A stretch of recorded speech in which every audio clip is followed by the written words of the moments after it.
Hello. Welcome to CrimsonCast. Galen Clavio, Scott Caulfield joining you.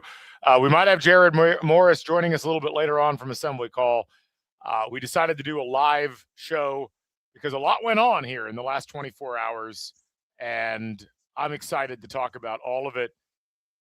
Scott, it's good to see you again. It's been a week since we were both down in South Florida. How are you managing the transition back into normal life here in Indiana? It's been tough. It's waking up from a fever dream. It's not awesome, but I'm turning around. If anybody is out in LA, I'm flying to LA because I've always wanted to see Pauley Pavilion. So I am going to watch IU play UCLA. I was eager for that trip to see Pauley Pavilion.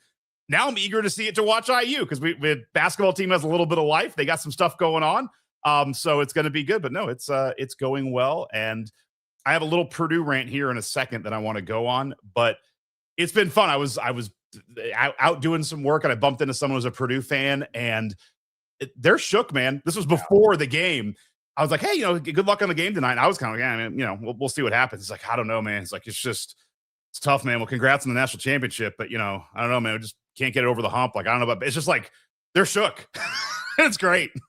I mean, it's a tough time. There's a great video that Kirkwood and Dunn put out on their YouTube, which I highly recommend. I'm actually seeing if Trent can send that to me because it's well done. But we're going to talk through why Purdue fans are shook to the degree that they are, but we're going to do it through the context of what's going on with Indiana because as Cool Cabe notes, what a week for Indiana. My goodness. Yes, that is exactly correct, sir. This has been an excellent, excellent time to be an Indiana fan.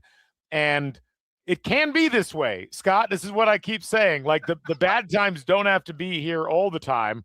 We are occasionally allowed good times. And I was reflecting on this today as I was walking around a very frigid Bloomington. It is amazing to me how many fans of IU there still are and the numbers and the ferocity of that fandom. When you think about how few truly special moments that there have been in IU athletics over the course of the previous 20 some years. And then I don't think you realize the impact of amazing moments until you have an amazing moment and you realize that all of the moments that you kind of tried to make into amazing moments were really not amazing moments at all. Because now you've been confronted with an actual amazing moment and you're like, my God, you are an amazing moment. And I don't know if that makes any sense, but you understand what I'm saying? Like, yep. You don't know what you didn't have until you suddenly have it.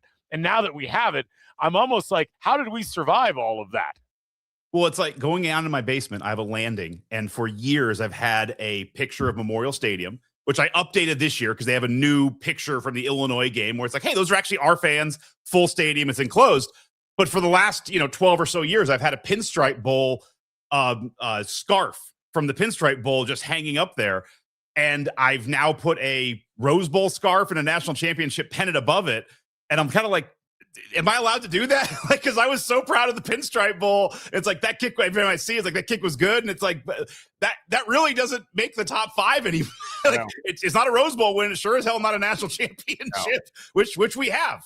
Yeah, it's a fascinating array of emotions that you get off of these experiences, and it just puts everything into a bit greater contrast when you think about what you've experienced up to this point. So I'm excited. I've had multiple people tell me this, and I know you and I have joked about it. Like I was even talking to someone today about how it did feel like every step along the way, all the teams we were playing outside of maybe Oregon, nobody had neutral fans. Like we were slaying everyone's hated team. It's like we play Ohio State and everyone's like, great, we hate Ohio State. And then it's like you're playing Alabama. It's like, that's awesome. Alabama sucks. Like I hate them. And then Oregon, it's like the game barely starts. Like, oh, well, the game's over. Okay, I like Indiana. And then you're playing Miami. And it's like nobody likes Miami except for Miami fans. Like you're slaying everyone else's dragon. And we became the team that everybody loved. And there's been so much positive press around this. And now I'm starting to hear like, well, wait till next year, you're going to be hated. And it's like, great. We were loved for 128 years. Like I would love to be hated for the next 5 years. You do bring up a good point. Indiana became the darling team anyway because of the story, but then also became everybody's favorite second team because they were playing teams that other people didn't like. And that Right. is very rare for anybody to be in the midst of. And it's even rarer for that team to actually pull all of that off. Yeah. I mean, it's like people were rooting for TCU in the playoffs a few years ago, and they did pick up that win against Michigan, but then they turned around and got obliterated in the national championship game by Georgia. When you have an NCAA tournament team that makes a run, like a Cinderella style team, like when Florida Atlantic went in, or San Diego State, maybe a better example, they ultimately didn't win. So it's nice to not just be the team that people root for when it's not their team, because you're playing the teams that everybody's gotten tired of, but to actually pull it off is quite a unique accomplishment. Yep. Yeah. Good point on your part. We've got a lot of business to get to. We're going to go through the football schedule release.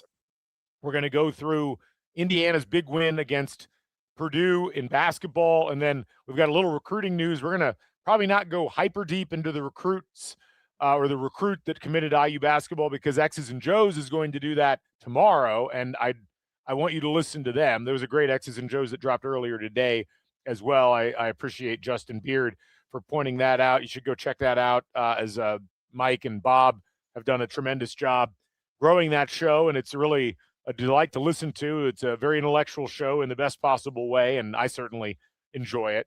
But we're going to do all of that, and we're going to take your questions and comments. So if you're in YouTube right now, go ahead and fire some questions up. We'd love to get your thoughts and opinions and answer questions that you've got. And if you're listening afterwards, we'll do another one of these lives at some point relatively soon. First, just a quick reminder, we are brought to you by Home Field Apparel, your place to go for the finest in college fashions, the softest fabrics, the coolest designs. What do you got on, Scott? That's last year's, isn't it? Last year's, yeah. I loved last year's. It's still a good run, yeah. I didn't wear it for a long time because I felt not like it, I had negative connotations for the game. And I feel like now, with Indiana having won the national title, I can proudly wear that again without really feeling like it's bringing up things I don't want to remember, Yeah. So I'm wearing, of course, the Script hoodie. This is the travel hoodie, as many of you knew from the Stampede. That's good. I would say, I'm not rooting for Notre Dame, but this is kind of like my, nod to Pat Coogan. It's like this was Coogan's. Coogan had a good game, in that game as well. But no, never did I think that we'd have the problem of like, man, which college football playoff sweatshirt should I be wearing? It's like I have underneath this, I've got my black 2025 playoff long sleeve from last year. So I'm kind of wearing bad because I bought home field gear for the CFP last year, for the CFP this year, for the Rose Bowl, for the Natty. Like, I think like a lot of people, the Peach Bowl is kind of getting left out in the cold. Like at some point I might need to go back and, buy some Peach Bowl gear, because it feels like the Peach Bowl is the one that everyone, at least it seems like it's kind of been left out. I did get 2 Peach Bowl items. So I've got 2 Peach Bowl items those have been awesome. I've one of them, got one for my wife, got one for myself. So I would advise you, yes, go ahead and do that when you get a chance. So, but anyway, Home Field Apparel, go to homefieldapparel.com and you can use the code HOME23 to get 15% off your first order. And you can also, if you're in Bloomington, stop by Home Field at Trax, which is where I bought several pieces of apparel that I was otherwise not going to be able to get my hands on in the size that I need. So we appreciate having them. Also in Bloomington, just a reminder, we're also brought to you by Posh Hotel Bloomington. Also on Kirkwood. Also on Kirkwood, just down the street. You can go stop. You can stay at Posh. You can walk down the street to Home Field, buy some apparel, come back, get a drink at the bar at Posh. I tried to do that before the game last night, and it was busy. There were lots of people there, and there's a reason why. Excellent cocktails at Posh Hotel Bloomington, plus all the modern amenities, including the Kurt Signetti room, and including infrared saunas and other items, great views of downtown and also of campus. Go to poshhotelbloomington.com, follow them on Instagram. Consider Posh Hotel Bloomington for your next visit to Bloomington luxury accommodations here right in the heart of the city. Scott, I've got a video I want to play, but let's talk first about the football schedule, and let's talk through exactly what Indiana's got coming up for this next year, because this is one of those things where I I didn't realize until now exactly how much I needed an Indiana football schedule. And now, yeah, I mean, this is the great thing of being in the football. I don't even know how you would describe where we're at right now with football. In the But universe? in the In the football discussion? universe, Yeah. like, I feel like there are so many things that we are now experiencing as football fans at Indiana that just didn't feel like they belonged to us before. The And Athletic did a story of that they ranked every single Big Ten game, and it's like, of course we know what number one is, yes, and it's like it's not the Ohio State Michigan game, no, and Indiana's prominently in a lot of those games. It's awesome. It's the Indiana Ohio State game. that's right. So I'm going to put up the schedule, and I want to talk through this. I want to do this on a competition perspective, and I want to get your overall feelings on what Indiana's got. So let me throw the schedule up. I'm going to let you go first. When you look at this schedule, and I'll just read it off for the people that are not here. Galen, shouldn't we do this? So recite the schedule is brought to you by Jeremy Barbuto. No, I thought about it. You know what? Why not? You know what? Let's do an extra one. Here we go. It's now time for Recite the Drives.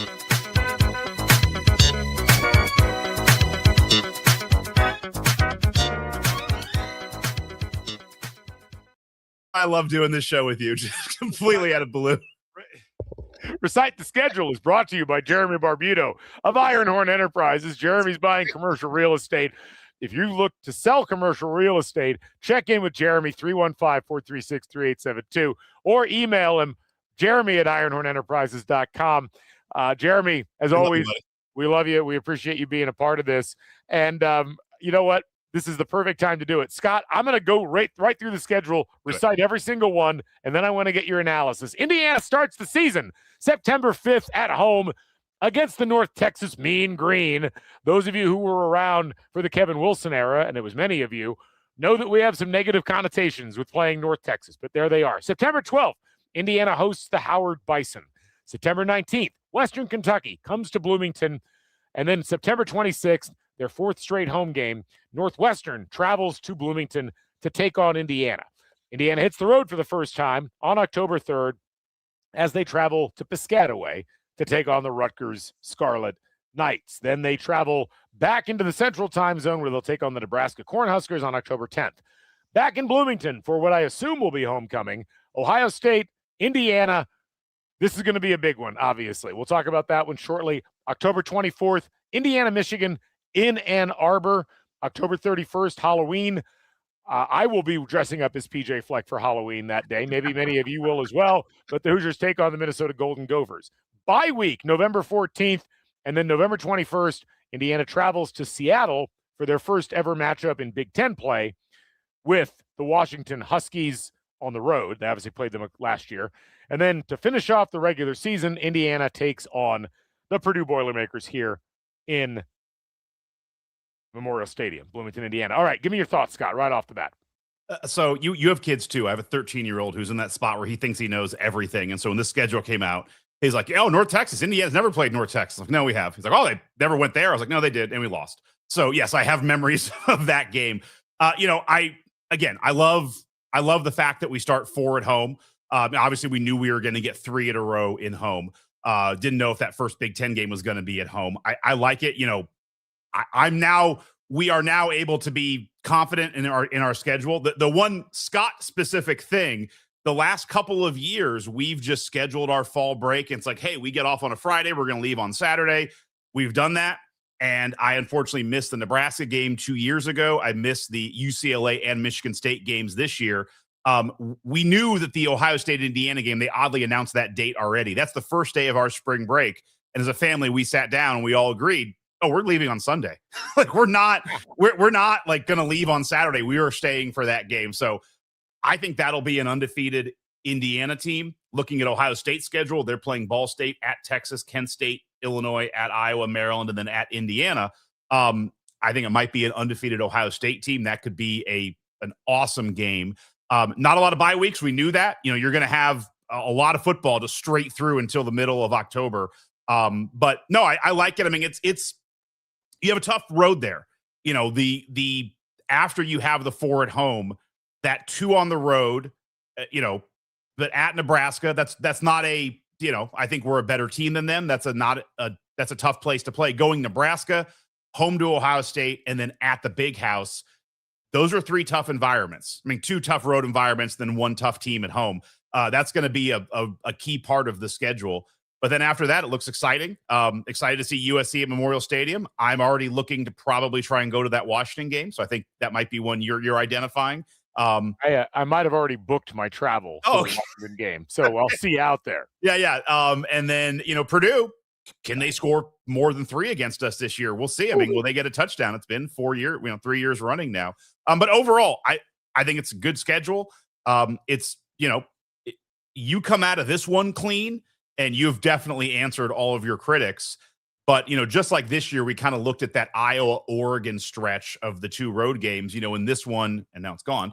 But this one, it's that Nebraska, Ohio State, Michigan, right. 2 on the road, 1 at home, back to back to back. That's obviously what everyone's going to eyeball, and that's kind of the crucible of the schedule. Yeah, I mean, so I'll say this. It's a nice lead-in for Indiana to get their offense underway and make sure that Josh Hoover and Nick Marsh and Charlie Becker and the rest of the receiving core are in sync with each other. Those first 3 games, North Texas was really good this last year.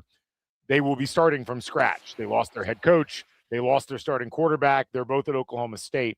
That's a nice tune-up game for Indiana. Howard is an FCS team. I mean, they're an Indiana State level team. And Western Kentucky, it's bison on bison crime. That's the only problem. I know, but when it was scheduled like 9 years ago or whenever they set it up, we didn't have a bison officially involved at that point. This is the national. We feel like, hey, we're national champs. You guys got to change. Yeah, like exactly. So you're the Howard Cows for this one instead. But Western Kentucky, always a game opponent. Yeah. We've had good games with them in the past, and so I'm happy to see them back on the schedule. But again, that's a game I'm not too worried about with Indiana. Now you get into the conference schedule.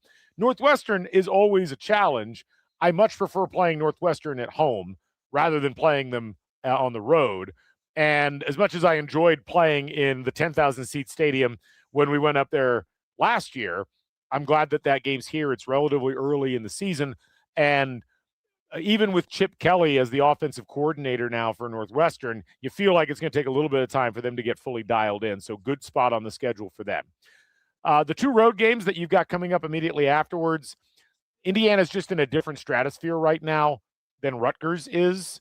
Yeah. And talent-wise, execution-wise, Rutgers can be a tricky place to play, but we've seen the Penn States and the Ohio States and the Michigans of the world be able to go into Rutgers and win pretty handily. I would expect by the time that game rolls around, Indiana's got it going. And so I'm excited about where that one's at. Nebraska's got some problems. Nebraska doesn't have a quarterback. Dylan Raiola transferred. Are they no longer a year away from being a year away? Are they 2 years away from being a year away now? Someone put their schedule up, and that is a hard-ass schedule that they are dealing with this season. So they got some problems that they're going to have to deal with. And look, that's a tough stadium to play in, really good fan base.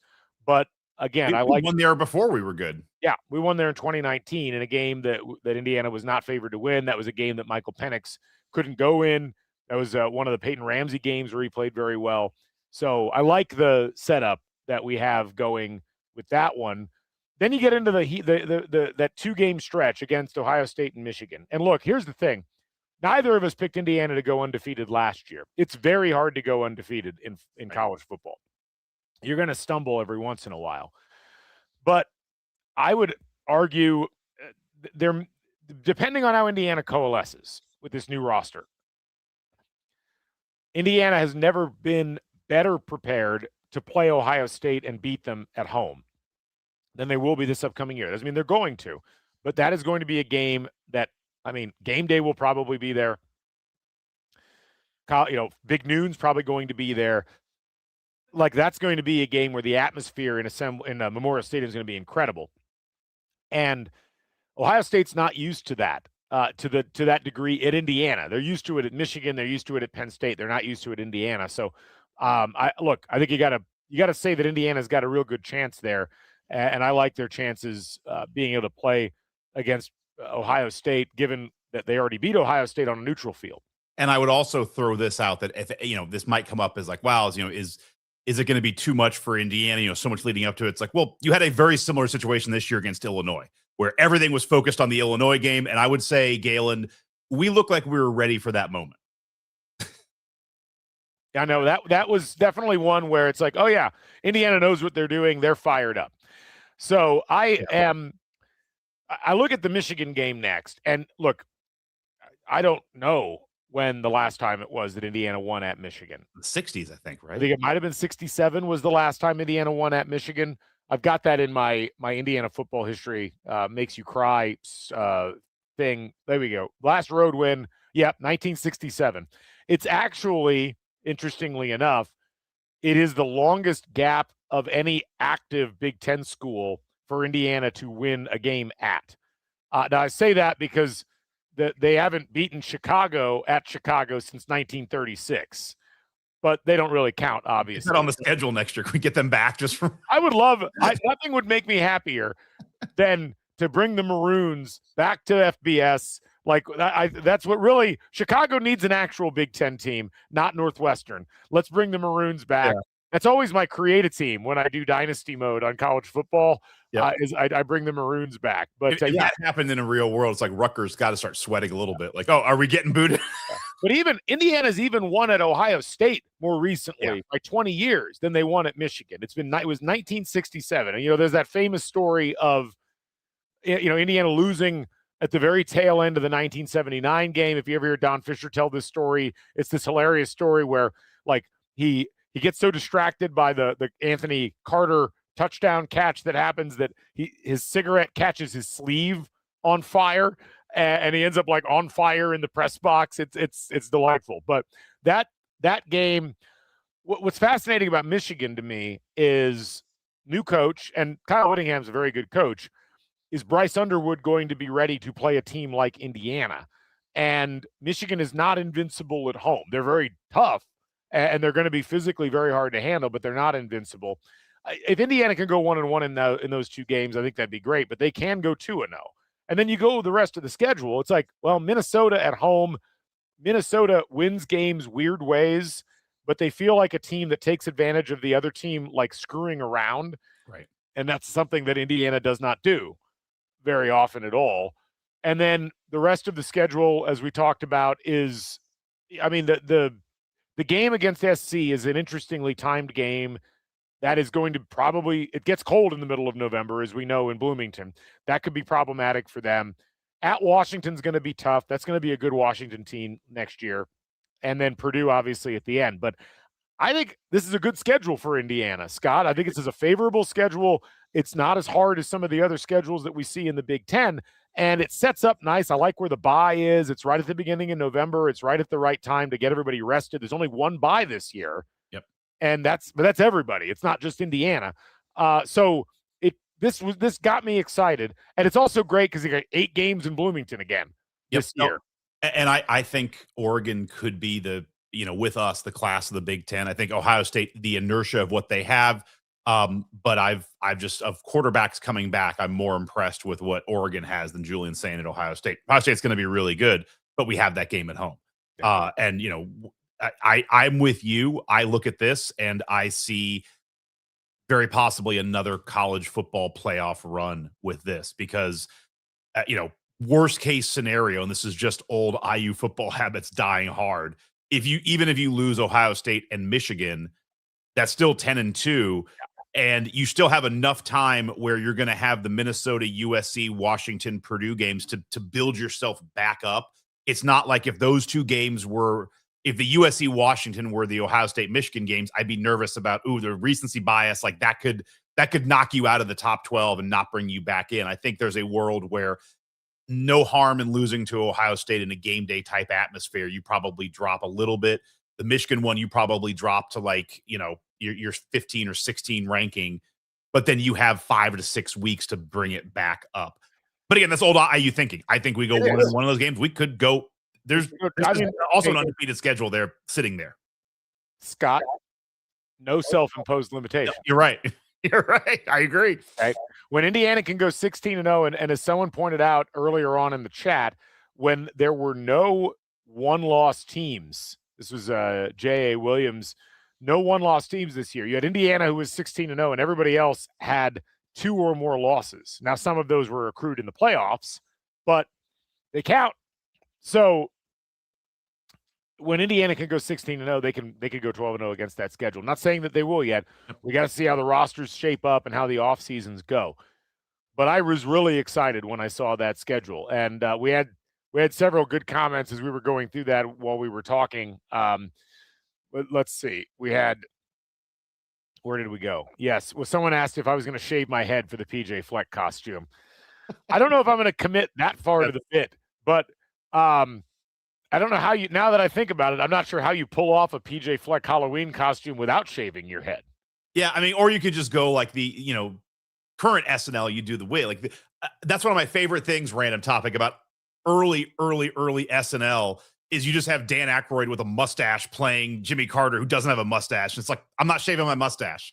And like, you have people who just don't look at anything like the people they're going for. So I would just say like, maybe you could be like, I'm early 70s, late 70s SNL version of PJ Fleck. Like just really go crossover there and just be like, this is my interpretation of PJ Fleck. It's a reasonable one. I like that. Aaron notes, we need a meetup in Seattle before the Washington game. We do, and we will have one. One of the things that I think was revealed to us in our travels during the playoffs this year is that all 4 road games, we're going to have at least one meetup where we try to bring people together.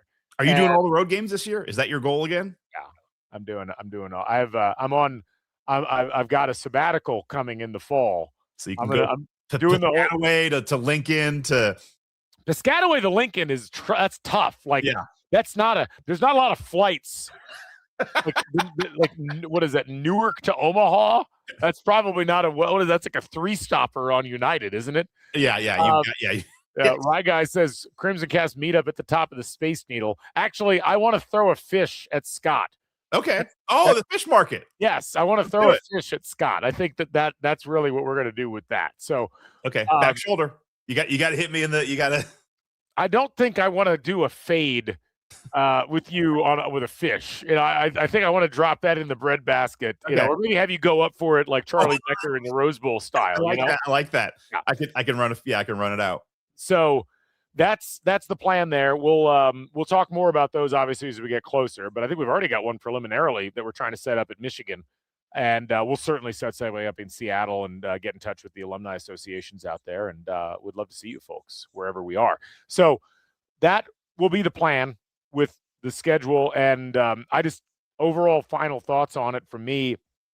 I mean, when your 4 road games are Rutgers, who's they're like solidly locked in that 4 to 7 win range right now. Yep. Nebraska, who's a tire fire. Michigan, who's going to be good, but is going to have a brand new coach and still has a quarterback we're not totally sure about.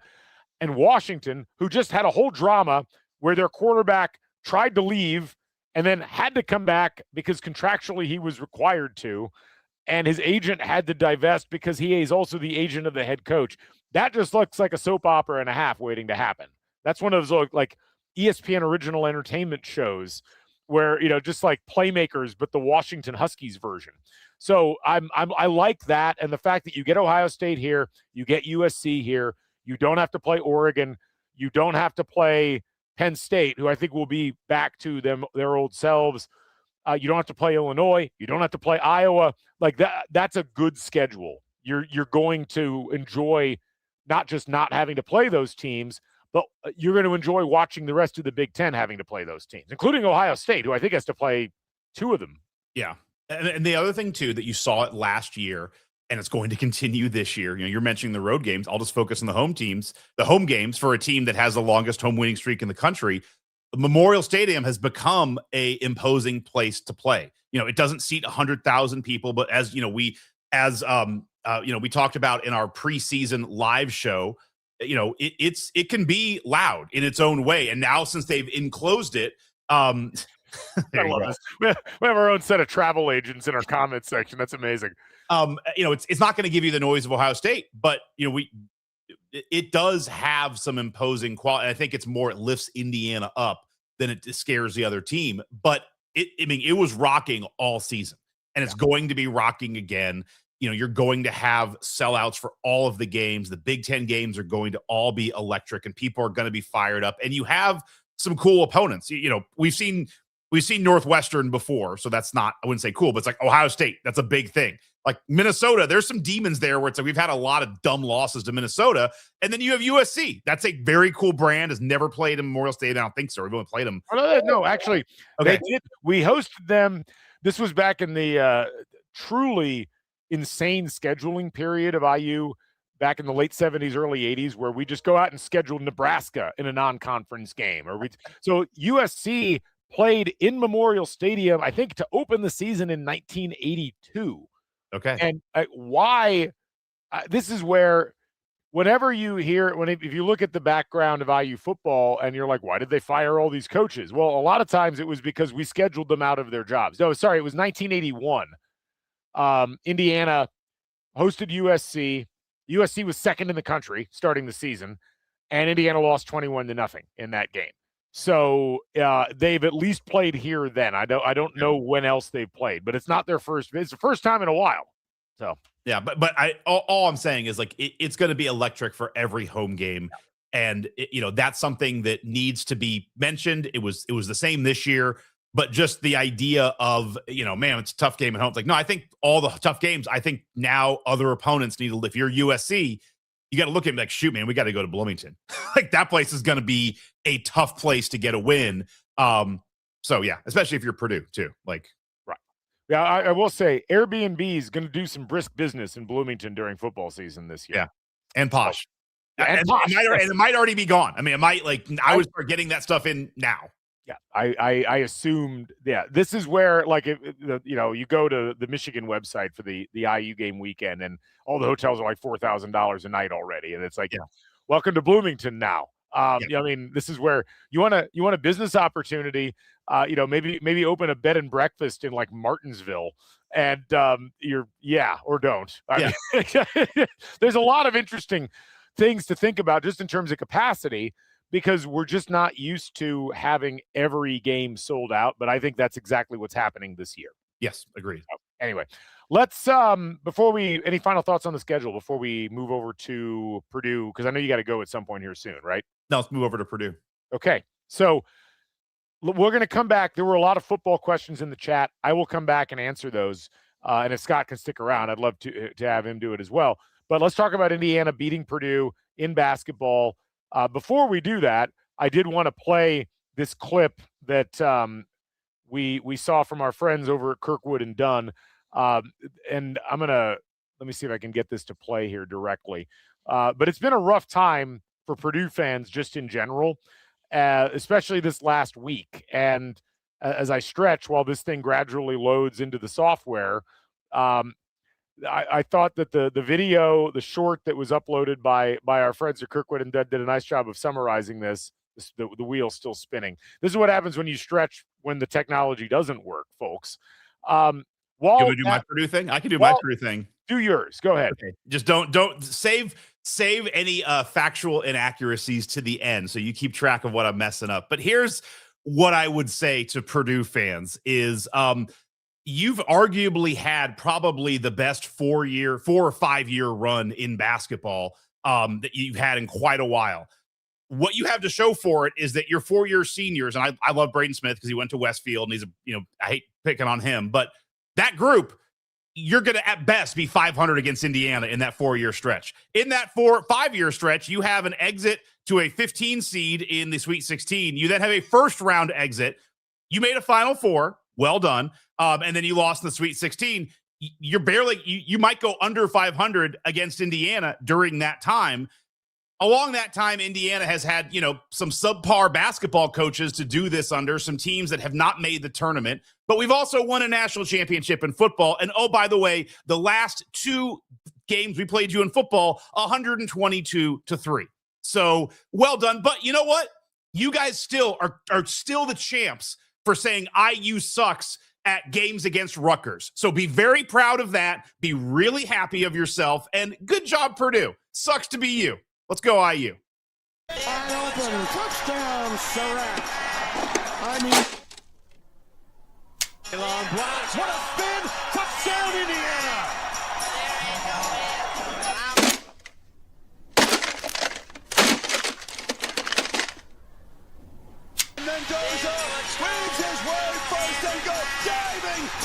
zone. Touchdown!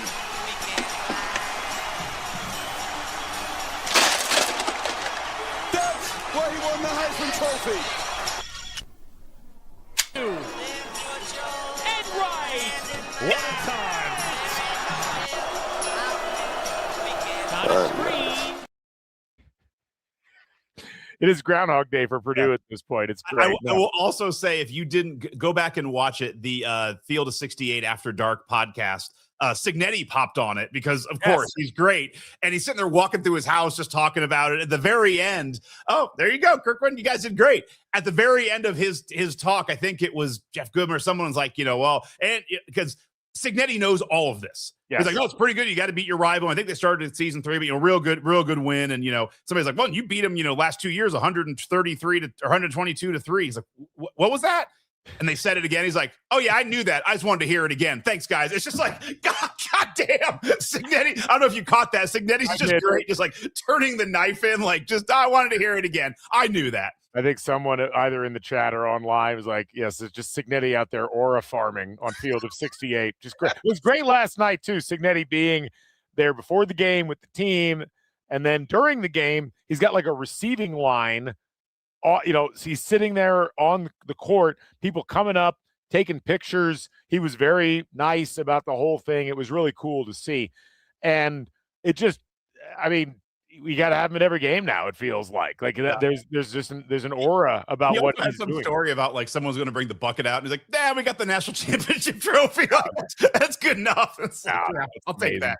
We've upgraded neighborhoods, I think is what's important to say on this. But it's tough. As I was serenading Purdue fans as we were walking out of Assembly Hall, as like, be safe driving home. I think you missed your window because they're now 2 games, I think, out of first place in the Big Ten and clearly look like they're in the second echelon behind Nebraska, Michigan State. And I think when you look at what happened with Indiana last night, Indiana had to have this game, and Indiana did 2 things that were really important that we'd like to see more of. One of them was they didn't wilt completely down the stretch. They kept their intensity. They finally hit some shots down the stretch. I was worried this was going to end up like the Nebraska game did, but it didn't. They managed to pull it together, and they hit the shot they needed to make. Big shot by Connor Enright. They shot really well from inside, and they shot just well enough from outside. 36%, I'd like to see better from 3 from this particular group of shooters. But the fact that they hit 12 threes on the game, and they shot 65% from 2. And, while they missed some front ends of 1-and-1s at the end, they shot 74% from the free throw line. Purdue only shot 8 of 15. Purdue only shot 7. They only made 7 threes in this game. Indiana was aggressive. Indiana rebounded fairly well. They only got out rebounded by 5 rebounds total, and they didn't turn the ball over, and so Indiana, they took care of the basketball, they took care of themselves, they got a great game out of Nick Dorn, and this felt like a formula where this team has kind of learned a bit how to believe in each other and how to play more complementary basketball, and they're going to need that down the stretch, but this really does set themselves up for at least being in the conversation for the tournament, which if they lost this game, maybe doesn't happen. Yep. No, and it's funny. I actually kind of looked at it from the other angle on the defensive side because their shooting percentages were not awesome, but this was, what we always complained about under Woodson. It's not always shooting threes at a high clip. It's just when you hit threes. Some of those Dorn threes were just at the perfect time. And there was, 12 of them that went in. But, comparing it to the Nebraska game, Indiana scored 77 against Nebraska. They only scored 72 to win this game. You look at Indiana throughout the season, they're, holding anybody under a point of possession is not what this team's going to do. But the Nebraska game, what really killed them is with 15 minutes to go, Nebraska had 42 points. They finished the game with 83. They scored 41 points in the last 15 minutes. I don't know how many possessions they had, but it would be well over a point per possession. That's what killed Indiana in the Nebraska game was their inability to stop Nebraska from doing anything. But you look at the Purdue game, they held Purdue to 1.09 points per possession, which is pretty average for Indiana this year, but they held them when they had to hold them. And when you look at the quarters, they didn't lose any quarter big, and they held Purdue, to pretty about the same, 32 in the first and, 35 or whatever in the second. Didn't let Purdue go on any runs. And the thing that was noticeable to me here that I would be concerned about if I was a Purdue fan is that, I was a Purdue fan, I'd be very concerned. Be concerned in general, yeah. I was talking to somebody about this before the game that, where I think we have a good chance against Purdue is, we're a streaky shooting team. And part of our defensive problem is we're just not the most athletic team out there. So we have to reach a little bit. We get in some foul trouble. Purdue also is not super athletic either. And so this is where it plays into our hands. And, I think this is where you look at it, it's like, all right, if you can't you don't really have the athletes to go compete against Indiana. You don't have the athletes to go compete against Michigan or Michigan State. Like, and we even talked about SEC teams like, Arizona. I know Arizona's not, like teams like Arizona or Alabama or teams that have a ton of those athletes. Like, I'd be very concerned. And I was thinking about it like that. I felt like Purdue really missed, you talk about missing the window when they had that team with Jaden Ivey, because Jaden Ivey was a player that just, you don't normally see at Purdue, just some super athletic top 5 NBA lottery pick. And they didn't get it done with him.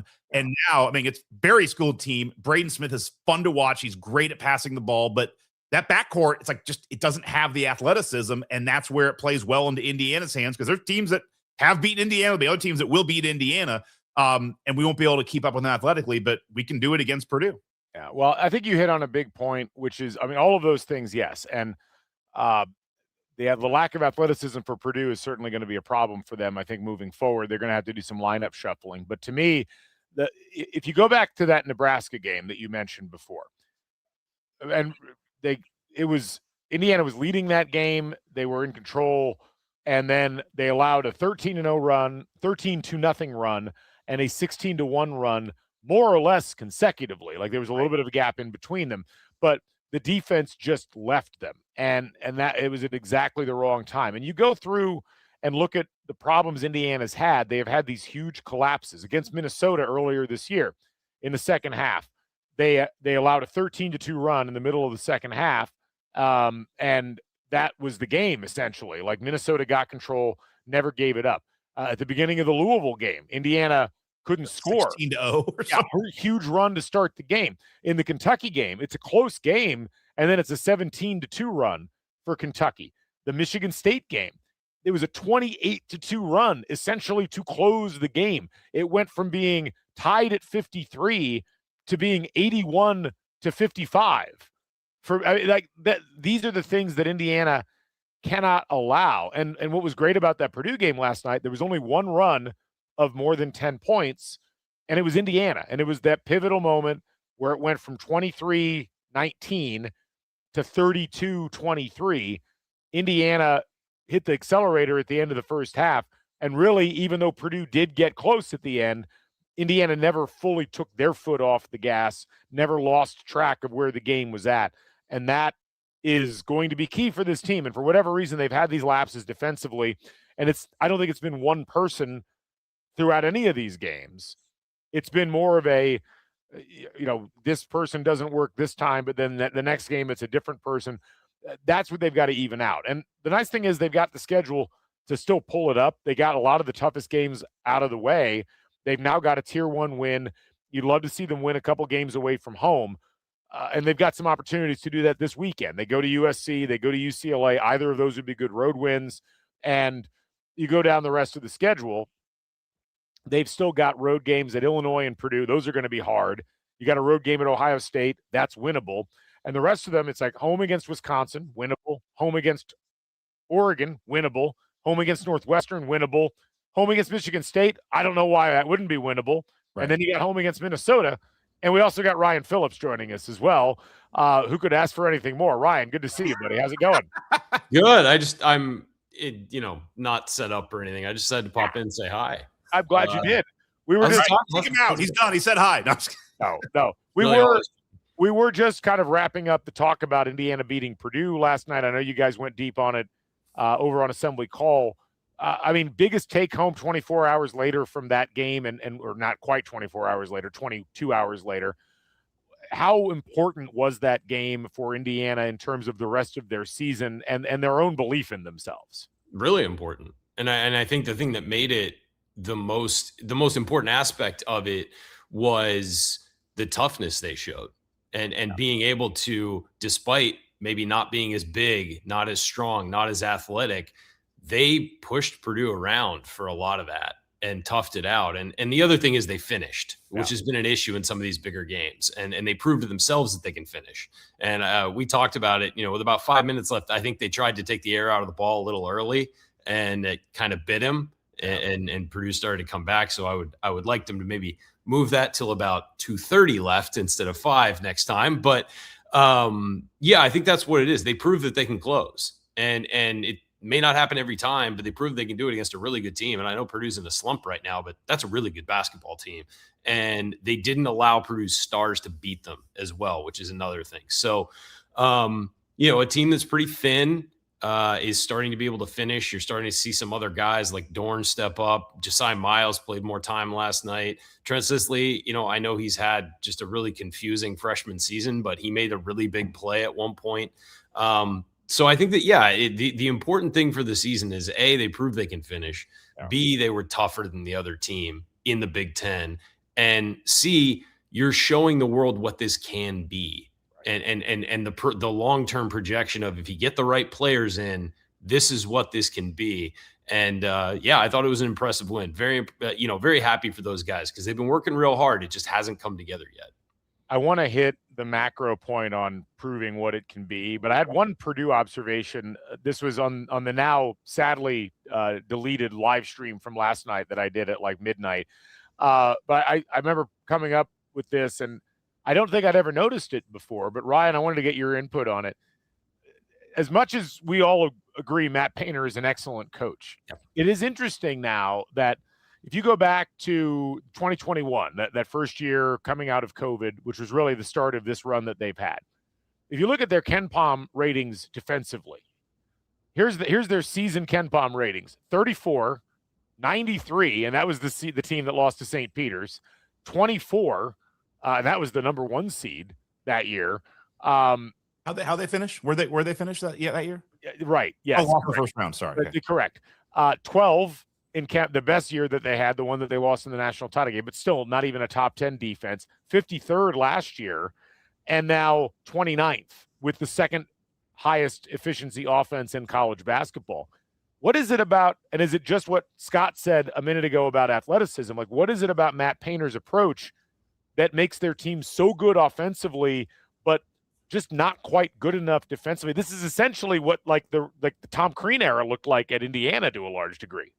No, I think that offense, it's about skill level, and it's about working together and running that. And you notice he gets a lot of players that stick around for a while and run the system and get really good at it. Braden Smith is the pinnacle example. Defensively, you have to have some level of athleticism to stay with the guy in front of you. At the lower level, at a lower conference, you can get away with that. In the Big Ten, you can't. And so I think that athleticism does have a lot to do with it. Quickness, first step quickness, the ability to guard without fouling, on the perimeter. That's what I think it is. And he tends to he'll get good recruits. Obviously he gets good guys, but typically at the point of attack, his guards tend to be a lower rated player who he then keeps around for a really long time and improves them as they go and develops them. But they're a lower rated player because they're missing something. And as far as physically, and Braden Smith is that way. He's a smaller guy. He's not as athletic. He's just really smart and really skilled. And so I do think that's what it is. And the philosophy has worked for him. It just hasn't worked to a national championship level. And you're starting to realize that for a long time, it's defense wins championships. Well, basketball has swung very heavily to the offensive side, but you still need to play defense to beat a good offense. And so when it narrows down that tournament and you're getting the best players and the best teams who can do it all, you need both. And you're right. He's fallen short in that regard over that during this run. Let's touch briefly on the recruiting news that popped up today. I have to bail. I apologize, but dinner is waiting. So Scott, thank you for hopping on. And Oh, no, great times. And for those who are interested, Ryan and I think we're going to be together at the UCLA game. I'm looking at tickets right now, man. Wow. Is someone else driving is my question. I hope so. No, and I hope nobody is recording the conversation in the stands. We're going for back-to-back wins. Oh, then that's subscriber-only content on the Substack. exactly. What are you talking about? So, Yeah. All right. Scott, good to see you guys. Ryan, good to see you. I'll see you in a couple days. Yeah. All right. Bye, guys. Awesome. Scott Caulfield joining us here. All right. So, Ryan, recruiting news. We get the news today. Trevor Manhertz, 4-star, reclassifies to 2026. And this is he was originally a 2026, though, wasn't he? And then went 2020. I think this is his grade. You may be right. I've not dug completely correct. into it yet. I'll be transparent. But he announces that he's coming to Indiana, had, I think, offers from Louisville and from Duke and some other schools. This is a guy who's climbed in the rankings quite a bit. You look at what 24/7 has him 34. Well, they had him 34th in the 2027 Rivals 150, which would have made him 13th small forward in the nation. And I think for the current class, he's 81st, but that will probably change depending on who you ask. His primary meal ticket is his shooting ability. He's a left-handed outside shooter. I know, who would have guessed? But you put him in alongside Von Carvalho and Prince Alexander Moody, and this starts to look very similar to what Darren DeVries' first class at West Virginia was. 3 4-stars, very athletic guys that can shoot the ball. And this is where you to bring that group in as a cluster and then be able to add pieces like Nick Dorn, potentially, who might be coming back. Like, now you can start to see what the vision for this roster would be, not just for next year, but for seasons beyond. Yeah, I mean, I tweeted it out very quietly. They've put together a very good recruiting class. I think in the end, it's going to wind up. I think Prince Alexander Moody is incredibly underrated, and he's moved up the rankings to show that. I think this is going to wind up being 3 top 75 guys that a lot of people are referring to, the sweet spot recruit of they're going to stick around a while, but they're good and skilled. They're not 3-stars. So they're not projects, but they are going to stick around. And I think that's what this program needs, especially in the beginning. You're going to need to develop this with some people. On top of that, you look at the guys who are projected to come back. With these days, you don't know. I mean, you've got Sicily and the 2 Euro guys. Who knows? I mean, you assume most of these guys will come back, but with the transfer portal, you never know. But then there's a guy like Jason Drake who shot, 40% from 3 and hasn't played this year. He's not a bad player. Josh Harris was, all freshman team in the A-Sun was like 13-7 as a freshman. He hasn't played this year. Miles has shown something. Dorn has obviously shown something. So the key to me is you get these 3 guys. Plus, there's a group. I think everyone's referring to this team as if it's all seniors. It isn't. There is some depth here. Some of them haven't played, which is unfortunate. But there are guys coming back, plus the 3 freshmen. It means the biggest thing to me is it means in the portal, you don't have to wipe the slate clean again and go get 12 players. You can be more targeted in your approach. And the thing that's missing, we all know, is a big man who's probably going to have to be versatile and, an inside out big.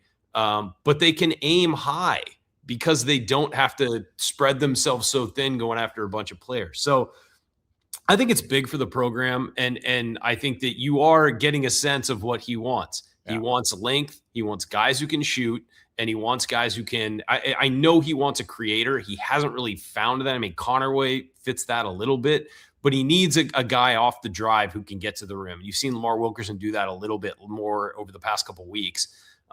But so he needs, you need a guard who can get the rim, who's a versatile scorer. You need wings with some length who can shoot.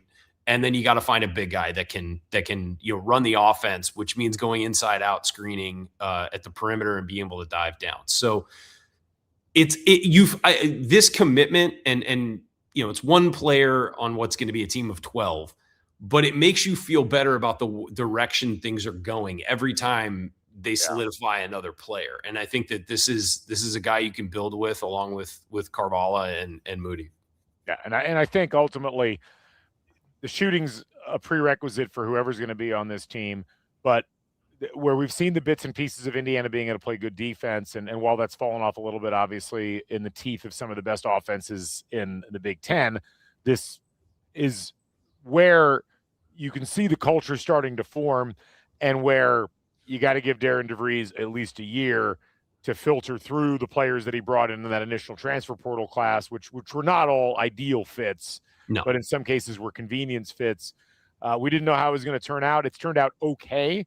It hasn't been a disaster. It hasn't been a great, huge success, but now you start to add these other pieces, and I think you can see it coming together. We did get some questions on the reclassification, and I did just double clarify because I've gotten a bunch of this almost to the word. Reclassification makes me think of Christian Lander. Should we be worried? No, because this was actually a declassification. Yes. Because originally he was in the 26 class, reclassified to 27, I think because he would have been higher rated and would also probably been a year older, so it would have been a little more attractive. Now it goes back to his original class. That's why you shouldn't be worried about the same thing that we had in the Lander class, that was a whole bunch of other stuff that went on with that one too. Yeah, no, it's a completely different situation. I mean, and physically, he doesn't look like he's going to be overmatched. Christian Lander looked way too small to be in college, and I don't think that, and I don't think that's even going to be an issue here. So I do think it's different for a guard than it is for a guy with some length who's a wing, those kind of things, because of the beating guards take just having the ball all the time. So yeah, I know that Christian Lander thing has not the scar tissue has not broken up yet after that one, so I understand it. Everything's individual, not everything tracks to something that happened before. But well, Ryan, I know you got to dodge here any minute. Anything else that's on your mind that you'd like to chat about before we break up? Fanta said it last night on the broadcast. There's nowhere in college sports better to be right now than Indiana. So I hope everybody's appreciating this and not looking past it and just enjoying what we're seeing and not only the wins on the court, but the support from everybody around the university and all the fans. It's been remarkable. I mean, you were at all three playoff games, and it was just insane. I mean, I was at home watching. I was in Bloomington watching the championship, but I was in the other two. I was watching from home, and I'll tell you what, man. I was so proud to be a Hoosier all 3 days, regardless of the outcome of the game, just because everybody showed up, everybody was there. And then you saw it last night too. Everyone showed up for that Purdue game. I was proud. Assembly Hall, usually a late arriving crowd. It looked like everybody was in their seats early for that one to see the football team. And it's really a great time to be an IU fan. And, couldn't be prouder of what we're seeing on the court and what we saw on the football field. It's a great time to be a Hoosier. And it's always a great time. It's just an even greater time. It's an especially great time to be a Hoosier right now. Absolutely. Well, Ryan, thanks for hopping on, man. We'll chat again online soon. And please keep Scott out of trouble in Southern California. Look, I'm going to do my best, but, there's only so much a guy can do. It's can we reenact the game with Michael Douglas, but with Scott? I want to see him come back from the trip wearing a shirt that says I was drugged and left for dead in Mexico, and all I got was this stupid T-shirt. Let's talk. Okay. I'll make a call. I'll see you later. Guys. Have a good one. Ryan Phillips joining us here. Be sure to catch Ryan on Assembly Call and occasionally on CrimsonCast. We try to get him over here a little bit more when we can. We had a bunch of football questions. I'm going to tackle some of those, and then we're going to wrap up here in about 10 minutes. So I appreciate everybody hopping in and talking live with us here on CrimsonCast and a Back Home Network kind of combo show, as so many great things to discuss. We talked football schedule earlier on. We just talked Indiana beating Purdue. We also talked about Trevor Manhertz, the new recruit that committed to Indiana, reclassifying down to 2026 where he was originally, and he'll join Prince Alexander Moody and Von Carvalho, as well as probably a couple of other new players coming in through the portal. So lots of exciting things happening with IU basketball. But I wanted to tackle a few of these questions we had earlier on about football because they were good questions, and I didn't want to let them go too early. So let me see if I can scroll back here, and let's see. Tanis asked, and the answer to this is no. There's no news yet on stadium improvements other than I keep hearing there's going to be something. Now, I talked about this before on the stadium improvement front. Stadium improvements take a while. They don't just happen overnight.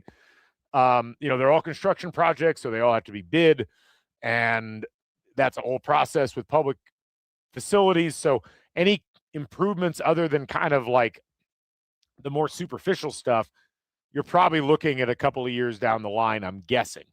But there's still some quality of life upgrades that I think they can make within the stadium. There's some premium seating stuff that they can do.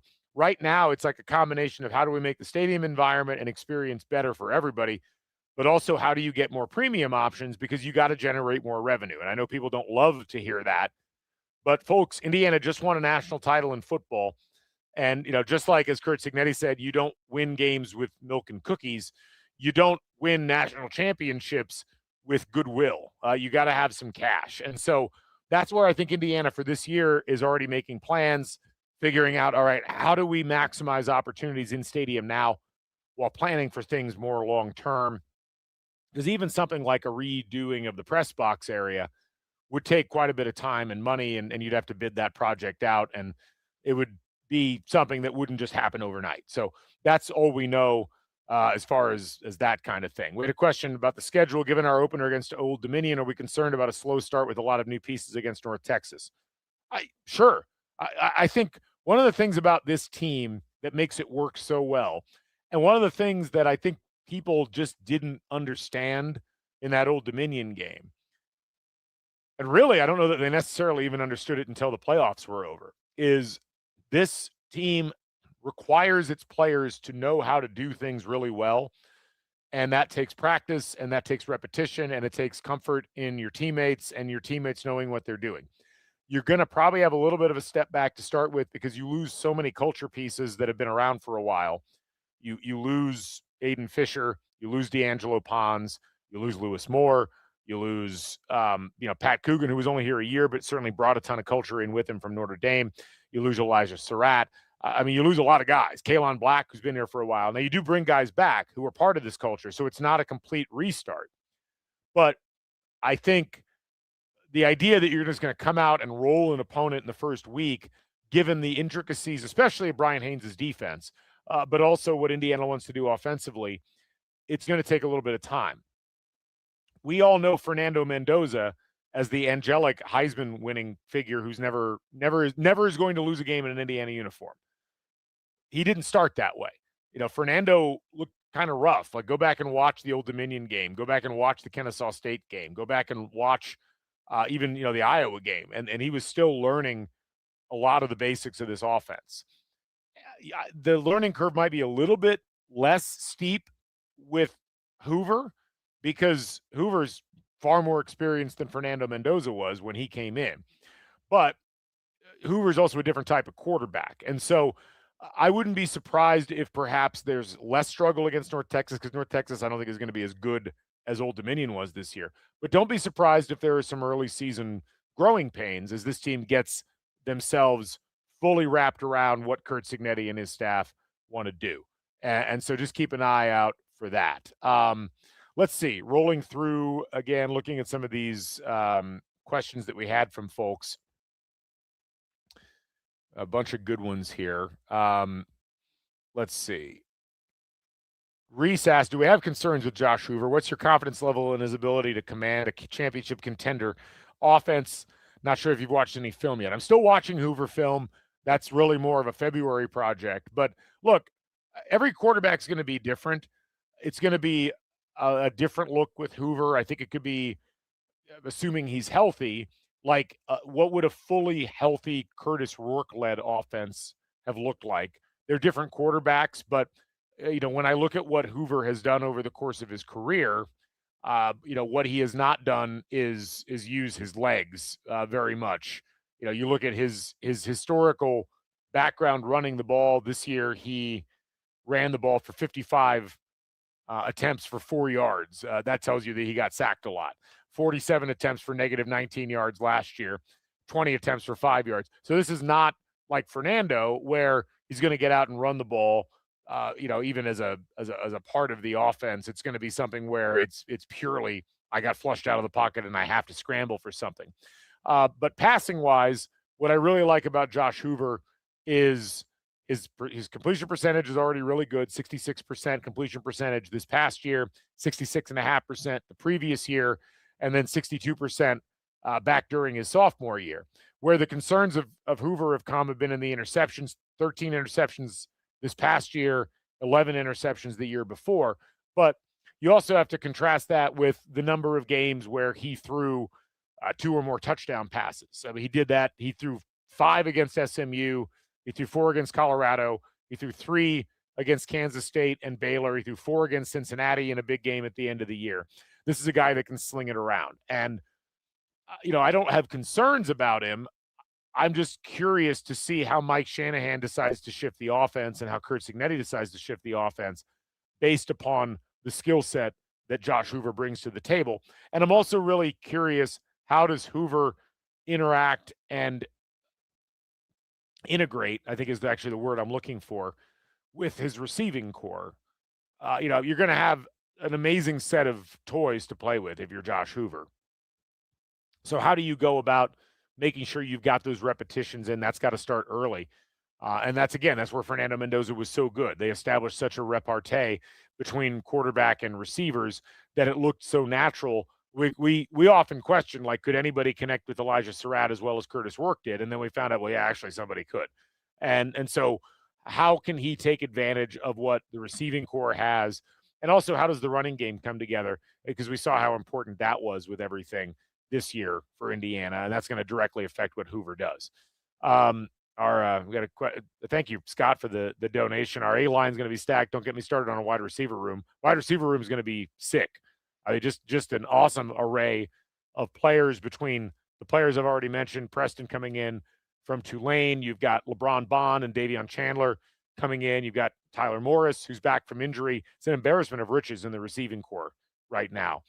And as Diver Money points out, so many horses in the stable with wide receiver, running back, and tight end rooms. There's a lot going on there that's really positive.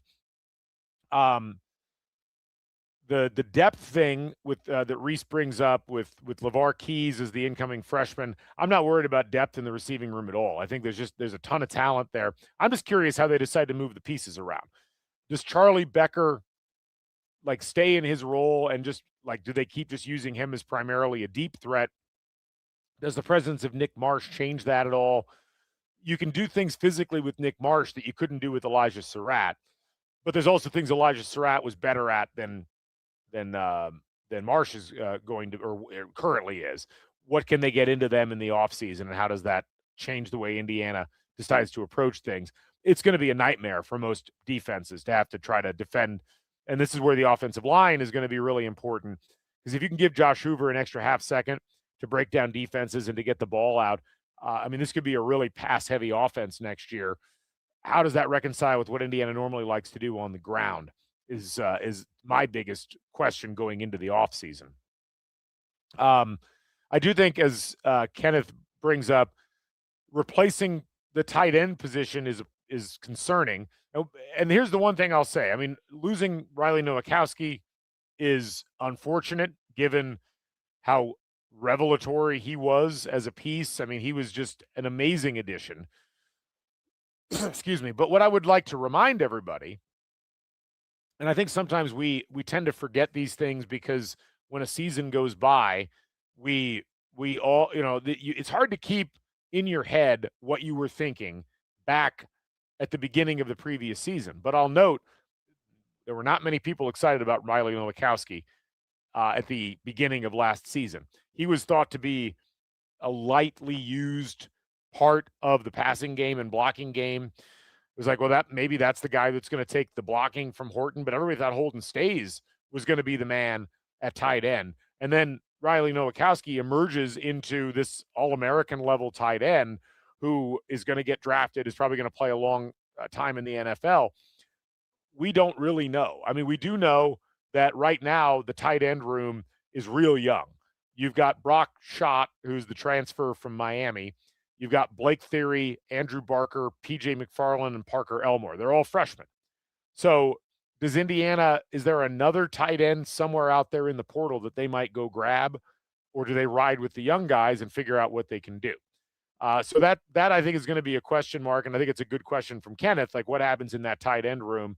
That's going to be a curious one, because as we've seen now 2 years in a row, tight end plays a big role in what Indiana wants to do. And when you've got a versatile tight end that can do multiple things, that's an interesting problem for the defense. But as Reese points out, Brock Schott was a top 200 ranked tight end. How quickly can they get him up and running?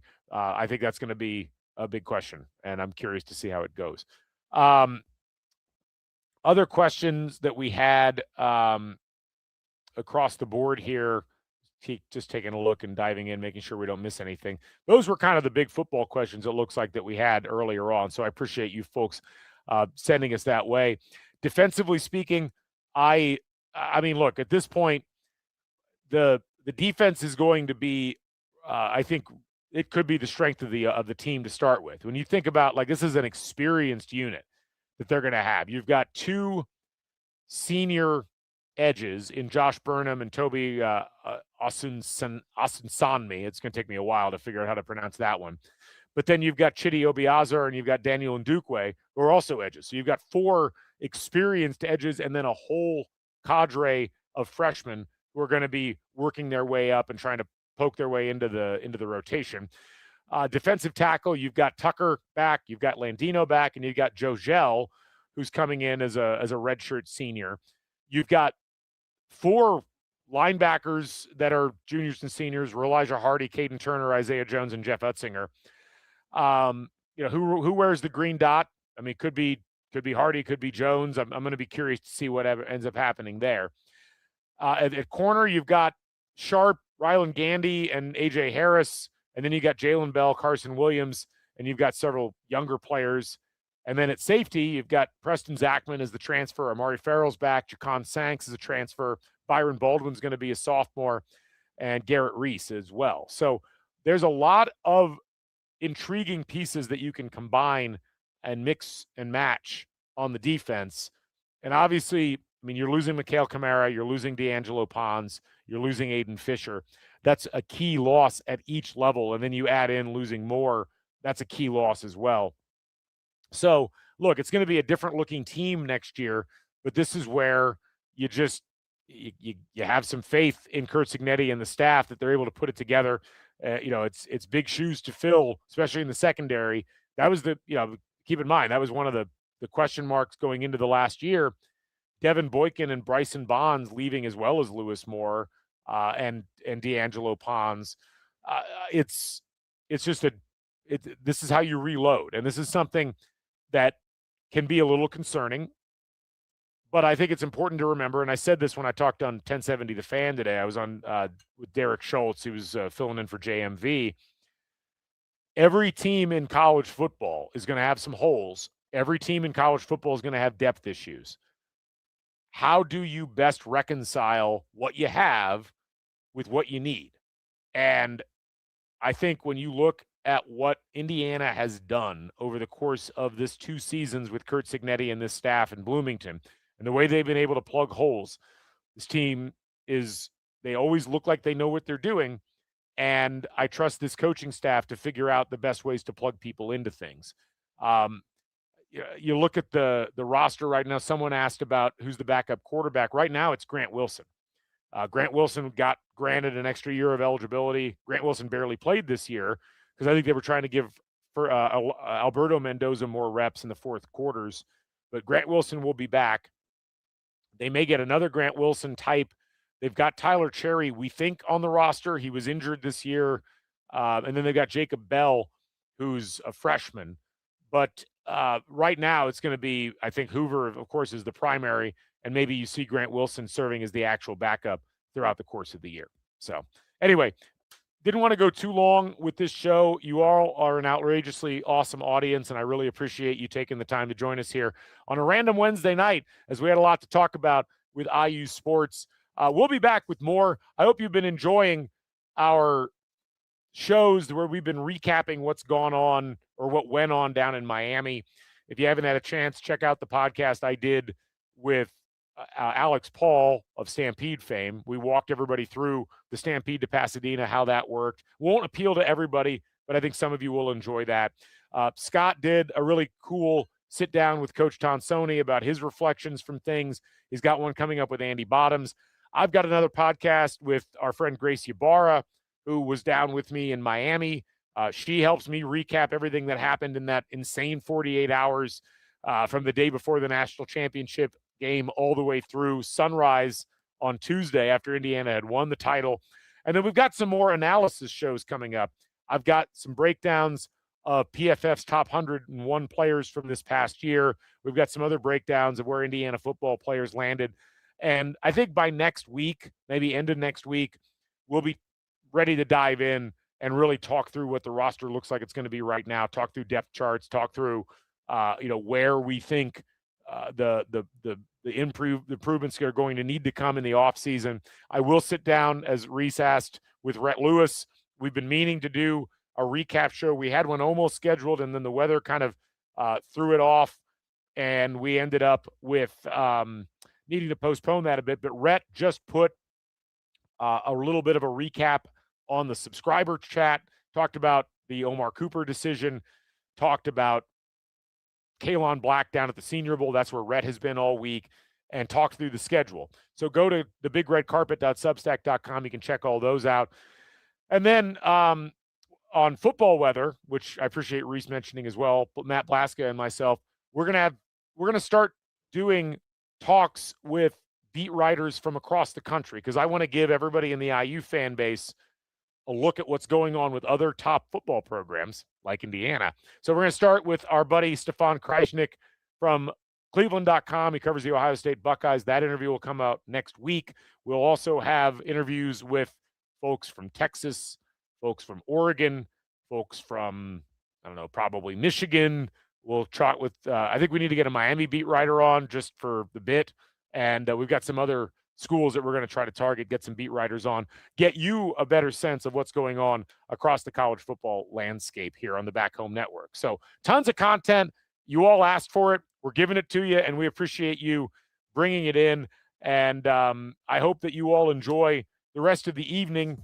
Indiana is still the national champions in college football and will be for at least another 360 some days.